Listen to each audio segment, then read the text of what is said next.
أجوك، يامبيو، بور، رنج، ملكال وباليت، وبيضمن أقصى قدرة من التغطية والتأثير. التواجد الإقليمي بتمتد بصمة آي راديو إلى ولاية غرب وشمال بحر الغزال، غرب والاستوائية الوسطى، جونغلي، أعالي النيل ووراب. من خلال التعاون مع آي راديو يمكنك التواصل مع المجتمعات المتنوعة والجماهير المستهدفة في المناطق ديل. مشاركة المجتمع. الشراكة مع آي راديو بتعني التعامل مع مجتمعات على مستوى الشعبي. رسالتك حتوصل للمستمعين في مواقع مختلف، مما يعزز التفاعلات الهاتفة ويزيد الوعي بعلامة تجارية. التغطية الشاملة مع محطات في مواقع استراتيجية زي الرنج، ملكال وباليت. بتوفر آي راديو تغطية شاملة بتصل إلى كل من المراكز الحضرية والمناطق الريفية. بتضمن شراكتك مع آي راديو الرؤية عبر منطقة جغرافية واسعة. ما تفوت فرصة توسيع نطاق رسالتك باستخدام آي راديو. شارك أو أعلن معنا الليلة وخلي صوتك مسموع في جميع أنحاء جنوب السودان. Welcome to the Sundown Show. On this show, we bring you the movers and shakers of South Sudan and the world over. We engage in debates and discussions that unearth the stories behind the news. And we have our light moments too by chit-chatting about issues that affect our day-to-day life. Stay right here on the Sundown. Join in and be part of the show on iRadio, your eye on South Sudan. The Sundown. For the news, views, opinion, debates, and discussions. Listen to who is who talking about issues that affect our country and continent. Only on the Sundown, your eye on South Sudan.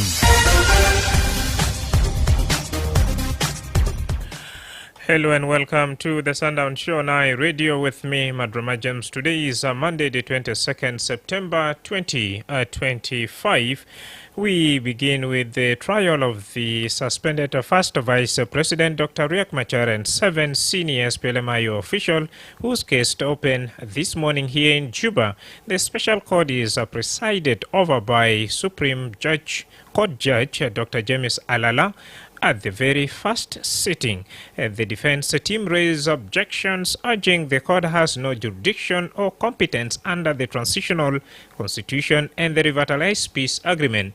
A lead defense lawyer, Dr. Gary Raimondo Lege, insisted that first vice president, Dr. Riek Machar, can only be removed from office through impeachment by a 2/3 majority of the national parliament. First, let's listen to the speech of the defense lawyer.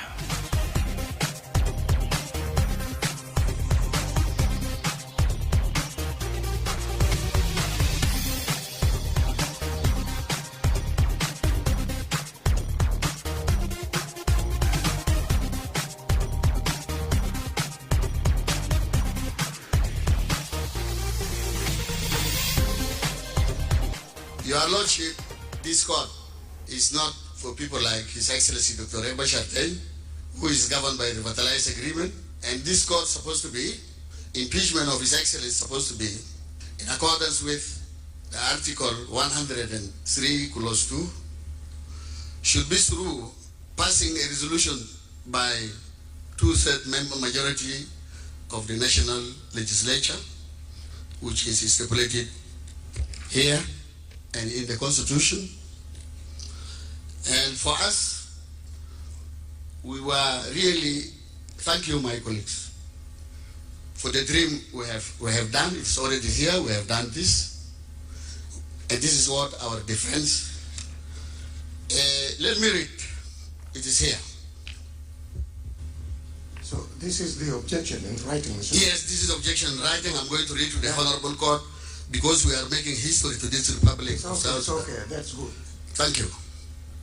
It's a history, and it's our time to do that. The Republic of South Sudan, the judiciary, in the special court for Nasir Islam and Juba, the Republic of 25, in the matter of trial of accused, His Excellency Dr. Riek Machar and 7 others.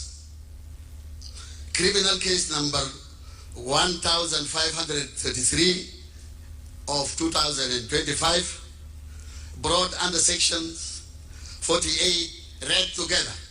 Sections 50, 52, 60, 61, 64, 65, 66, 67, 70, 71, 72, 75, 76, and 2006, which is the mother, and Section 239 of the Penal Code Act 2008, read together with Section 15A, B, and 16 of Anti-Money Laundering and Counter-Terrorism Act 2012 as amended 2024, subject. Objection on lack of jurisdiction of a special court to try His Excellency Dr. Riek Machar X, and the first Vice President of the Republic of South Sudan, and his colleagues, the 7 accused. Your Lordship, Honorable Justice, the President and members of the Special Court, we act for and on behalf of the accused, His Excellency Dr. Riek Machar X, the first Vice President of the Republic of South Sudan, as the first accused, put Kamshol, our Minister of Petroleum, number 3, Lieutenant General, put Gabriel Duke, number 4, Mam Pal Dor, and my age mate, my colleague, Garwij Lam Foj, number 6, Brigadier General Camilo Gadmal Kel, Mading Rek Yak, and Dominic Gatrok Riek, respectively. We submit this preliminary legal objection to this Honorable Special Court, challenging the jurisdiction and competency of this Special Court to try the above accused person on the ground of revitalized agreement on the resolution of the conflict in the Republic of South Sudan, and also constitutional immunity to His Excellency Dr. Riek Machar X, the first Vice President of the Republic of South Sudan, and constitutional establishment of this special court by the Honorable Justice President of the Supreme Court of the Republic of South Sudan, and violation of international treaties, conventions which South Sudan has assent, and regional human rights norms. 1. Ground for legal objection: supremacy of the revitalized agreement on the resolution of the conflict in South Sudan, 2018. The revitalized agreement on the resolution of the conflict in the South Sudan is binding upon the government under both constitution and international laws, and superior to the constitution pursuant to provision of Article 8, Clause 3 of the revitalized agreement, which is stipulated. This revitalized agreement shall take precedence over any national legislation, any existing agreement to the contrary, and in the event that the provision of a national legislation or previous agreement conflict with the term of this agreement, the provision of this agreement shall prevail. As a matter of binding constitutional incorporation, the revitalized agreement on the resolution of the conflict in South Sudan under Article 5, Clause 3, Paragraph 1, Subparagraph 1, provide for the establishment of hybrid court for the South Sudan, which is stipulated that there shall be established an independent hybrid judicial court, the hybrid court for South Sudan. The court shall be established by African Union Commission to investigate and, where necessary, prosecute individuals bearing responsibility for violations of international and or applicable South Sudanese laws committed from 15 December 2013 through the end of the transitional period. Your Lordship, crucially, the hybrid court for South Sudan constitute the sole judicial forum visited with jurisdiction under the revitalized agreement to entertain allegation of violation of international law and other grave breaches of the laws of South Sudan attributable to the parties to the agreement, Consequently, if the Nasir incident is to be characterized as transcending a mere ceasefire violation and amounting to a serious crime within the purview of international or national laws, then the matter falls squarely and exclusively within the jurisdiction of the Hybrid Court, which has never been established by the African Union Commissions of Human Rights. Your Lordship, the Hybrid Court has been designed and agreed to have its own bill, investigations and prosecution mechanism. This is what His Excellency Dr. Machar and his colleagues and the rest have agreed. Just as the revitalized agreement has primacy over all laws of South Sudan, including our beautiful constitution here, this beautiful constitution here, our constitution, the Hybrid Court is also envisaged to have primacy over all the national courts with regard to investigating and prosecuting serious crimes under international law and relevant laws of the Republic of South Sudan, which involve parties or individuals within the parties to conflict during the transitional period, as in the case under Article 5, Clause 3, 2 and 1, and Clause Article 5, 3, 2, 2 of the Revitalized Agreement 2008, read together with the provision of Article 201A, Clause 7, Paragraph A, B, C, and D of the Transitional Constitution of Republic of South Sudan, Amendment number 6, 2020, which is here. It is already here. It is respectably submitted that the office of His Excellency, Dr. Riek Machar, it is respectably submitted that the office of His Excellency, Dr. Riek Machar Dorgon, our first Vice President of the Republic of South Sudan, as the first Vice President of the Republic of South Sudan, together with the positions occupied by the 7 co-accused persons, derive their legal and constitutional legitimacy directly from Article 1, Clause 7 of the Revitalized Agreement on the resolution of the conflict in the Republic of South Sudan. Your Lordship, by virtue of these provisions, their offices and the mandate are a product of the peace accord, peace agreement, which form an integral part of the constitutional and governance framework of the Republic of South Sudan.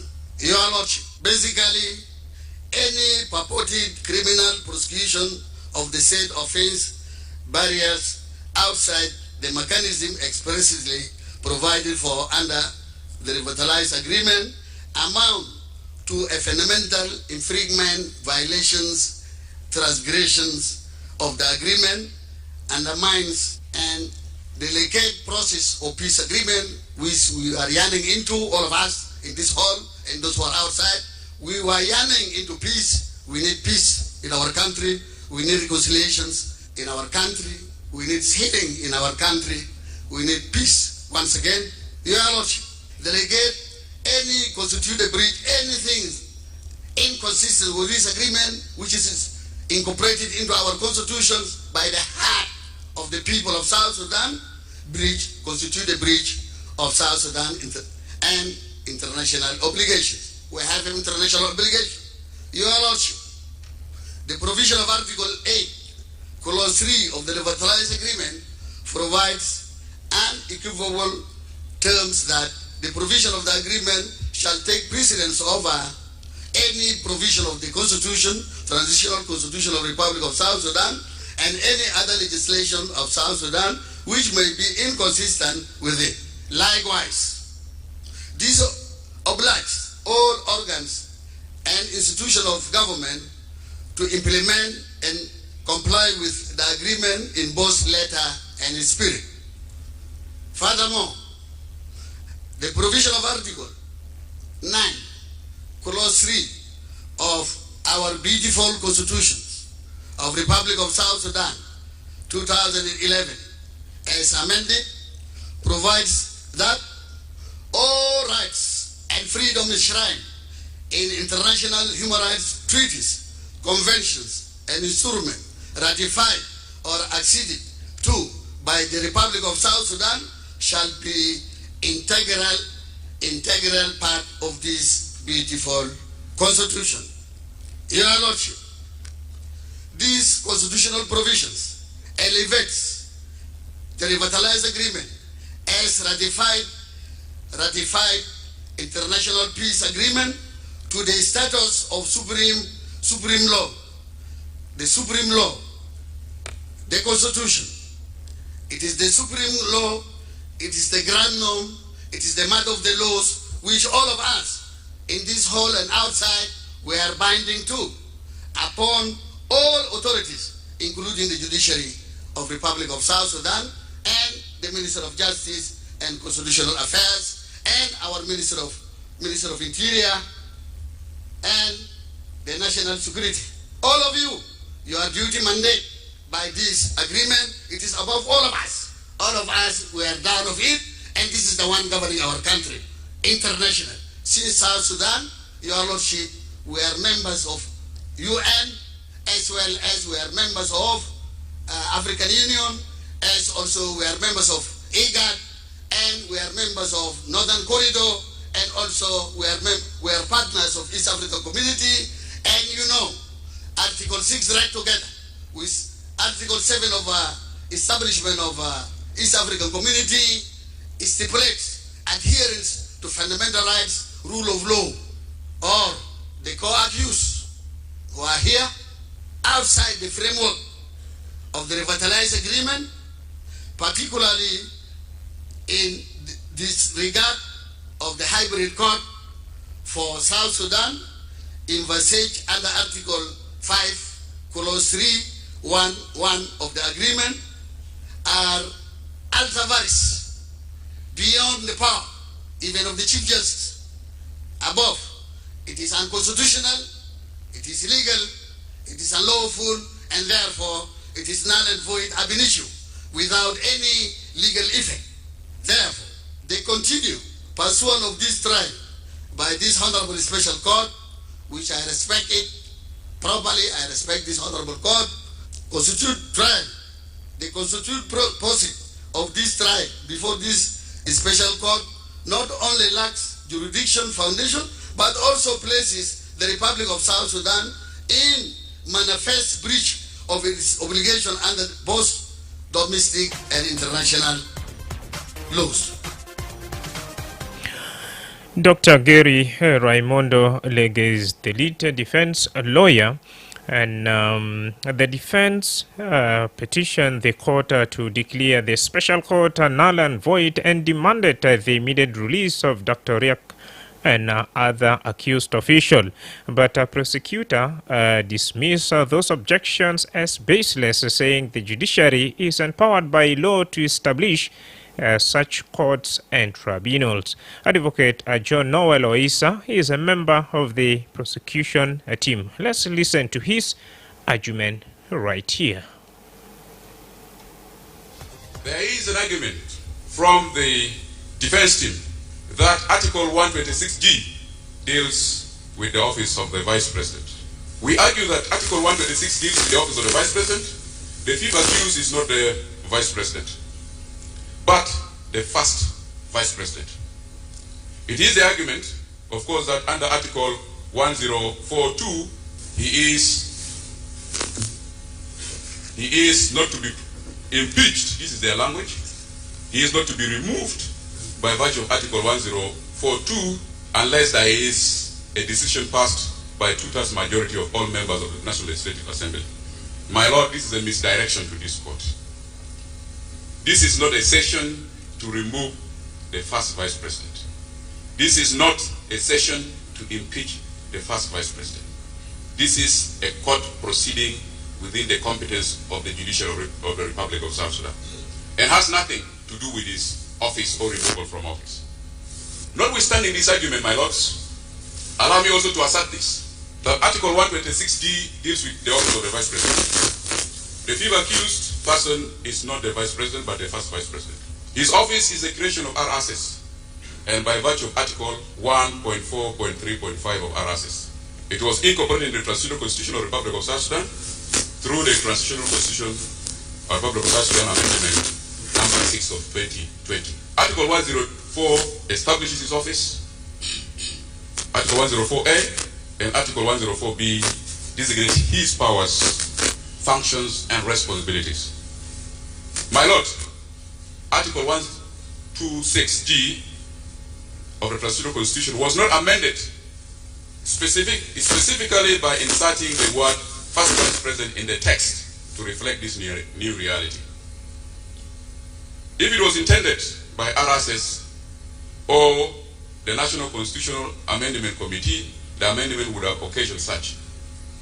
For instance, in the amendment number 6 of 2020, Article 92 of the Constitution was amended by inserting the words first vice president, for vice president between the words president and the words National Council of Ministers.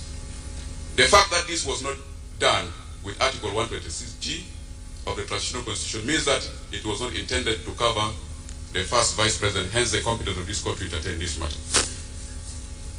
My Lord Justices, there is an argument on the immunity of the first vice president. The defense claim of immunity, my lords, is legally bankrupt within the framework of South Sudan laws. It finds no support under Article 103(1) of the Transitional Constitution or the Revitalized Agreement on the Resolution of Conflict in South Sudan. First, my lords, immunity provided for under Article 103 is for the president and is in clear black and white. Only for the president and not for the presidency. The amendment number 6 of the Constitution in the interpretation provision defines presidency to mean, that is section 3 of the amendment, Constitutional Amendment Act number 6 of 2020 defines presidency to mean the president himself, the first vice president, and the 4 vice presidents. However, goes ahead to define the president to mean the president of the Republic of South Sudan. These definitions, as stipulated in the Constitution, my Lord Justices, clearly demonstrate the fact that the two are different and distinct. Immunity is a creature of statute and law. Notwithstanding this, immunity is not an absolute privilege. Even the President of the Republic can suffer a charge in cases of high treason, gross violation of the Constitution, or gross misconduct in relation to our national affairs if there is a resolution passed by the National Legislative Assembly. Secondly, my lords, under the Revitalized Peace Agreement, this argument has no legal basis. Article 1.4.3.5 of the Revitalized Agreement, Article 1.4.3.5 of the Revitalized Agreement provides for the incorporation of the Revitalized Agreement into the Constitution. This was occasioned by amendment the Transitional Constitution of the Republic of South Sudan